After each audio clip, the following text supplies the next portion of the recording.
And as I looked at these two seemingly insane men in the front seat, I remembered that they were normally rather quiet, even shy, spiritual men, good men. And this is what they got excited about doing. Something was afoot. It was kind of like the first time you have an orgasm. You may not know what's going on or even if it's a good thing, but you know you'll never forget it and you think you might want to try it again. My first sweat. And then I thought of all these near-death experiences and how everyone who's ever had one always seems to come out of it with this new sense of power, this new sense of what it is to be alive, this reordering of priorities, this no longer fearing death or life, an ability to love and appreciate life all the more. And I'd always been a bit jealous of those people. I wanted to know what they knew without having to nearly die to know it. For me, the sweat has been about offering up my fear. And at first it was a very physical, can I survive kind of fear, but it's very interesting to go through that. Because when you do, you see all the energy with which we hold on to our fears. And when you let the fear go, you get all this extra energy to do things with, make your life better. Oh yeah, you'll feel very euphoric about 15 minutes after coming out. Yes, Mike. Yes, it is a kind of high. But I'm sure it's better for you than anything you may be comparing it to. Okay, so, and the steam from the rocks is considered the breath from the grandfathers kissing us with their wisdom. Yes, Mike? A Vulcan mind meld? Yes, exactly like that. Okay, so the rocks are in, the door is closed, it's so dark you can't see a thing, it's so hot your breath will burn you, and if you got any claustrophobia issues, this is where you work them out. No. My main fears were freezing, dying of thirst, and being attacked by a bear. I don't know why I didn't seem to fear the mountain lion or the bobcat or the coyote or raccoon or wolf. But see, I'd come across them all before. I'd never come across a bear.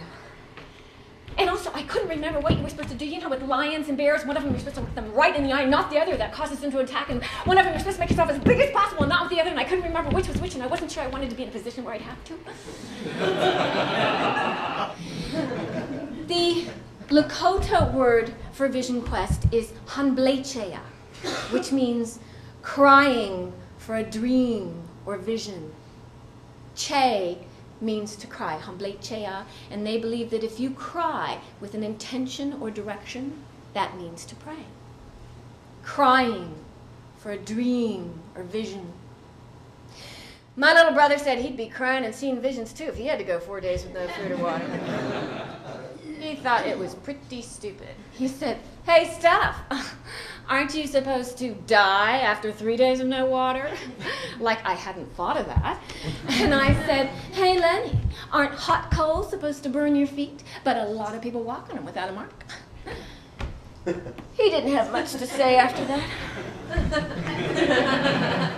I found myself looking forward every evening to on the nights before my vision quest when I was making my prayer ties to the earthy smells of sage and fresh tobacco and the opportunity to pray for everyone and everything I ever wanted. Oh, I felt like a kid at Christmas.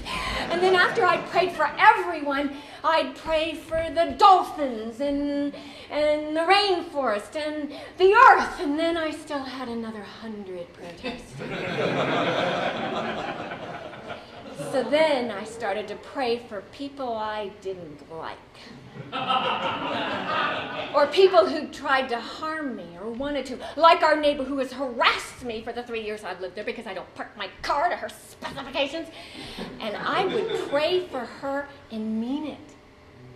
And then I'd really start to feel some compassion and generosity. It was cool. So I called my mom to get her reaction, and she had just come back from this Crystal Harmony cruise. It was a long way. I mean, the contrast, such total decadence versus such total deprivation. my mother thinks she's going to hear something funny, so she's laughing along with me, going, "What? What?" And I know it's getting rude, so finally I say, "No, I'm going to spend 4 days alone on a mountain with no tent, no fire, and get this, no food or water." I guess I'm going to do a lot of praying. And then there was silence on the other end of the phone. And after a moment, I heard my mother say, "Why no water? Have you asked them that?" "That can't be very good for your organs." Hard to argue. You get to know that site on the mountain better than any favorite place of your life. You become so intimate with it, you become part of it. You breathe with it. Every tree, pine cone, the way the sun comes through the trees and the wind picks up, every blade of grass, the changing smells and textures of the air and earth and light. And you and your smells and textures are just another ingredient added to this soup. They say that animals will honor the boundaries of your space.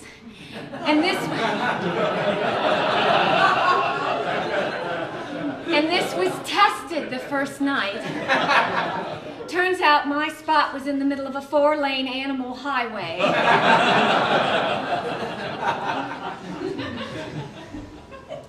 Yes, you get thirsty. Very, very thirsty. There is no way to describe the intensity. I was sitting there, taking in the earth and the mother nurturing strength of it, and also female energy, and how the Native American ways had such a strong female aspect to them. And then, suddenly, I saw flashes of every life experience I'd ever had that in any way held or connected to this female or mother energy. Even things that at the time I didn't think of that way. Events, people, places, feelings, things I'd never seen before. It was like a deck of cards getting flashed at me, except I could see and feel each one. And I could see how it all fit together like this huge tapestry. And I really tried to keep that in mind as it got colder and windier. And on the last night,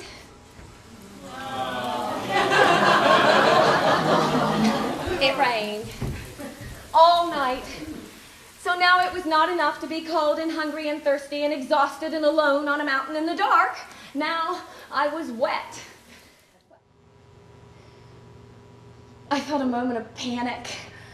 The idea of leaving my nest to go face people seemed unnatural.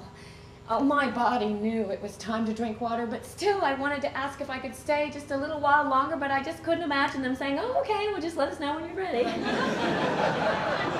So I reluctantly started to leave my site.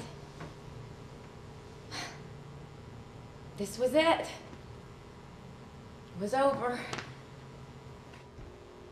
I felt so grateful, and I still do, for this truly ancient ceremony that celebrates the sacred relationship between the earth and us and the Great Spirit in a simple, direct, intense way that truly does get written on your heart